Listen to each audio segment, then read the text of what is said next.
Hi, hello po sa inyong lahat. Welcome to Imar Tarot, your psychic medium.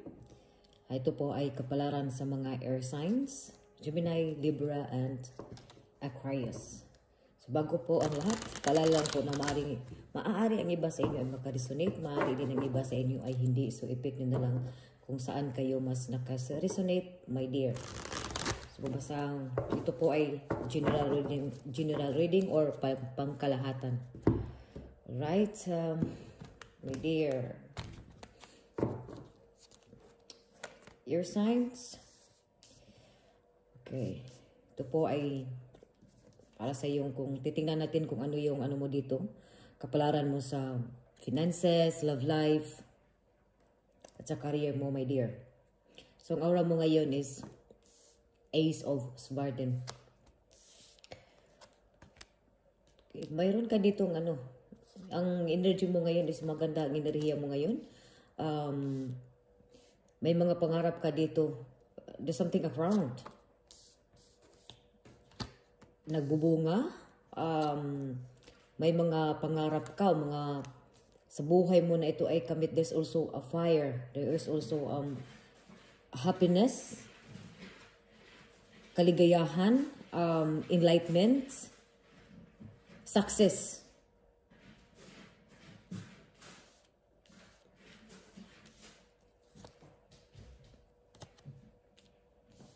More on ano ka rin ngayon? More on intellectual, marami kang inisip.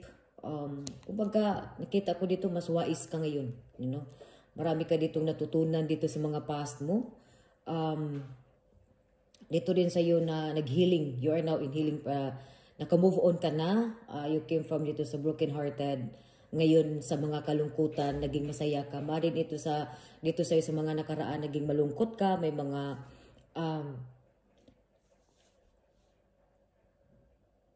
sadness. Ang iba dito sa inyo, broken-hearted. May mga, sa health naman nyo dito, something dito sa iyo na nag-heal na. May abundance nga dito eh. May masaya dito, happiness. Masayang nangyari kahit nandito yung may sa past mo dito, sa nakita ko dito is mayroon ka ditong kalungkutan, may mga depression, may mga anxiety ka dito. It could be dito sa iyo na ang iba dito sa inyo mga widow kayo, or nandito yung may isang nasasaktan kayo, pero nakita ko dito na nagiging positibo yung mga pananaw mo dito sa buhay, na makamit mo ito yung mga goals mo, nagiging matatag ka. Kasi nandito sa aura mo ngayon, ang tatag mo ngayon eh. So naging sharp ka, naging matulis ka ngayon, naging maingat ka ngayon, nag-isip ka. Kung baga nakita ko rin dito sa iyo na you putting also dito as some boundaries. Nakita dito rin sa iyo is maritong nagbibigay sa iyo dito ng lakas ng loob o ng strength mo dito. May mga anak ka. Ang iba dito sa inyo, maritong hiwalay o a single, or nandito yung may mga iba dito sa inyo na widow, na single parents. Na ito yung nagbibigay sa iyo ng lakas ng loob ang mga anak mo, or ang anak mo, or something dito sa iyo na may pangarap ka dito. It could be, ang iba dito sa inyo, nangarap kayo ng something, a mother eh. May nakita ko dito may mother figure. So it could be dito sa inyo na mari din ito sa past mo ditong na maghiwalay kayo, at meron itong mga sa love life mo dito, may mga nagbubunga itong pagmamahalan ninyo. Nakita ko rin dito, parang nagbubunga dito. So there's also a mother figure here. At nakita ko rin dito dito rin sa mga past mo, masaya ka kahit na may mga kalungkutan ka, pero na may nagbibigay sa iyo ng kasiyahan. It could be dito sa love life mo, titingnan natin to mamaya dito sa love life mo. Dito rin sa iyo sa present mo ngayon, sa kasalukuyan dito naman is may mga something, may partnership eh. So meron ditong merong naging kayo, meron ka ditong sa mga single dito, meron ditong mayroon ka ditong magkakahanap ka dito ng friendship, magkakahanap ka dito ng magkakaano ka dito. Yung sa mga single, may makahanap ka dito ng partner. Sa negosyo dito, maayos din ang kung nagbala ka ditong nagnegosyo, maayos din dito ang negosyo mo dito.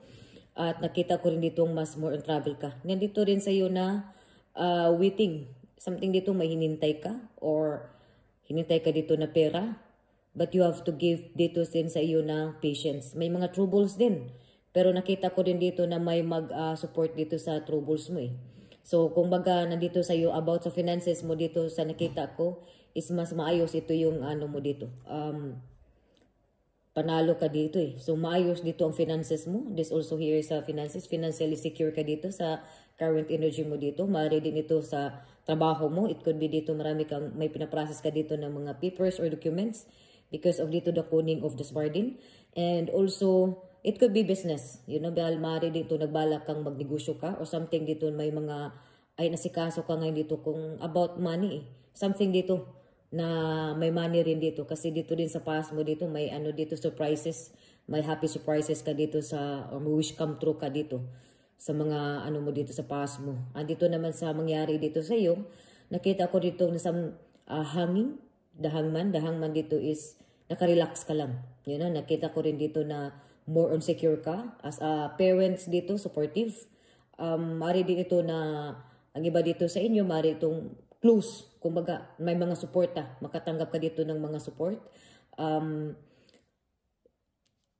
Protect. May nagproprotekta dito sa iyo. Kung mayroong kasi dito sa iyo sa past mo dito, naging anxiety, may mga depression ka dito.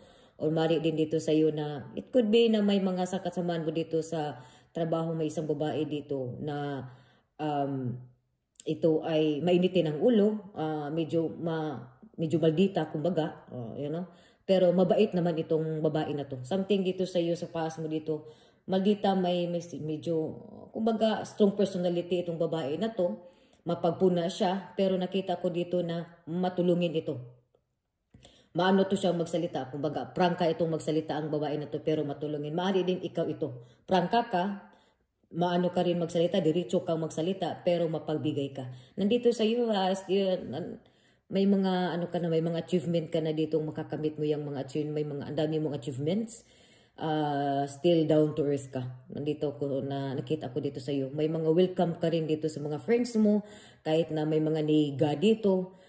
Kumbaga, ang yung may mga negativity man dito, kung may mga niga man, inaano mo lang ito. Naging mabait ka pa rin sa kanila. So, nakita ko rin dito sa iyo na about dito sa finances sa future mo, maayos din dito sa ang ano mo dito, kumbaga dito sa'yo, mas more on savings ka dito. Nakita na may na-save ka ngayon. Kumbaga sa pera dito, mas more on nag-think ka about savings, na mas more nag-think ka about dito sa paano ito palaguin yung negosyo mo. Nakita ko dito, lalago itong negosyo mo, mag-success ka because of your aura. There's something dito na may mga goals ka, may mga pangarap ka dito na ito ay matutupad. Ma-achieve mo ito. Kasi hawak mo na eh. Hawak mo na yung tagumpay mo dito. There's something dito na naging sharp ka na, but din wais ka. Kumbaga ikaw ngayon, naging wais ka. Nagput ka dito rin ng mga boundaries dito because of the 9 of Wands. May mga struggles, may mga, kumbaga inaharang mo na eh. Kung mayroong mga ano mo dito, hindi ka, kumbaga kung dito sa'yo, hindi ka basta-basta nadadala. Naging wais ka na ngayon. At dito rin sa love life mo, maaari dito sa love life mo dito, more clarification sa mga singles dito na dumaan kayo dito sa mga broken-hearted or hiwalay dito or something, depression, naging malungkot ka, nasaktan ka, nakita ko dito kaya dito sa iyo naging ano ka rin, may nangligaw dito sa iyo, kaya nandito sa iyo naging choosy ka rin dito ngayon sa pagpipili mo dito. At nakita ko dito, maaari dito isa to sa nanay mo, na isa rin ditong, you know, parents, ikaw ba, nagsuporta lang ito sa iyo. Nag-care ito sa iyo. It could be dito sa iyo na may mga in-laws ka dito na ito ay nagki-care. You know, nagki-care ito lang sa iyo. Kung mayroon ka man ditong, nakarinig ka man dito ng mga salita, o maaari itong ikaw, you know, sa mga ano dyan is, nagki-care lang ang tao na yan sa iyo. Dito naman sa iyo sa mga could be, there's also a leadership dito. Nakita ko rin ditong, ikaw itong takbuhan. Kumbaga, nangunguna ka eh. Ikaw yung una, maaari din ito na talagang pag magsalita ka, talagang mag-shine ka dito eh. So, pinakinggan ka, nire-respeto ka dito. At nakita ko dito sa mga nag-apply ng trabaho, nakita mag-success ka dito sa apply mo sa trabaho. Sa health mo dito, mas maayos na yung health mo dito. Wala kang maging problema dito sa health mo. At sa finances mo dito, abundance dito sa finances mo. May more on financially stable ka dito. May nandito din sa'yo more on savings ka, more on planning. Para kung paano mo dito ipalaguin yung negosyo mo. Dito rin welcome ka rin dito, mas welcome kahit sobra ka. Maraming nakita ko rin dito na may makahanap ka dito or in current mo ngayon may mga bago ka ngayong friends mo dito or magkaroon ka dito ng bagong sa mga may nanligaw dito sa iyo or magkaroon ka dito may bago ka dito makikilala, meeting your friends dito my dear air signs. So ito po yung kapalaran na ngayon, ito pong kapalaran sa mga air signs, Aquarius, Gemini, and Libra. So dito Libra, i-enjoy mo muna dito yung life mo. As nakita ko dito na maganda, abundance, success, surprises mo dito. May a lot of surprises, happy surprises. And dito is wish come true ka dito. But still din nakita ko sa'yo dito na may mga success ka dito, my dear. You get a support here. Kung mayroon ka man ditong sa mga single parents, single mother dyan, sa mga nakita ko dito na mas mabuti or maayos na dito ngayon ang takbo ng pamumuhay mo, lalo na dito sa finances. Ditong may anak ka dito na ito ay nakapagtapos, na ito ay mag-support dito sa iyo, my dear. So maraming salamat po sa inyong pagpanood at huwag kalimutan na pumunta sa bahay ko or mag-subscribe ng aking YouTube channel, my dear. Thank you so much and God bless you all.